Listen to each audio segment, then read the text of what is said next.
Hello friends, আমরা যারা car drive করে থাকি তো আমাদের কিন্তু একটা প্রয়োজনীয় জিনিস, সেটা হচ্ছে সামনের হেডলাইট। আমরা যখন রাত্রে কইরা কার ড্রাইভ করব তখন কিন্তু হেডলাইটের প্রয়োজন পড়ে থাকে, ঠিক আছে? তো হেডলাইটটা কিভাবে আপনারা জ্বালাবেন সেটা সম্পর্কে আমি দেখাই দিচ্ছি। তো এই দেখেন, এখন কিন্তু এই যে অন অফ আছে, তারপর হচ্ছে এটা দ্বারা আবার ইন্ডিকেটর ডানে বামে বোঝানো হয় আর কি, ঠিক আছে?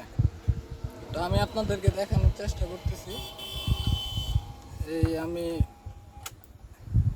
ড্যাশবোর্ডে লাইনটা দিলাম, ঠিক আছে? তার পরবর্তীতে এই দেখেন, একটা দিলাম, এদিকে ঘুরাইলাম, দেখেন এটা হচ্ছে পার্কিং লাইটটা জ্বলছে আর কি, ঠিক আছে? মানে অন আছে পার্কিং, এখন এখন পার্কিং লাইটটা জ্বলে। আর এটা হচ্ছে হেডলাইট।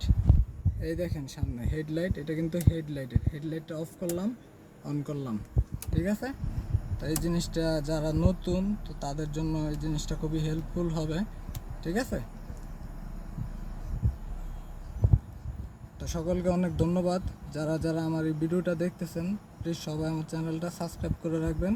নিত্য নতুন আপডেট প্রয়োজনীয় জিনিস আপনারা শিখতে পারবেন আর কি আমার এই ভিডিওটার মাধ্যমে আর বা এই চ্যানেলটার মাধ্যমে। তো সকলকে অনেক ধন্যবাদ।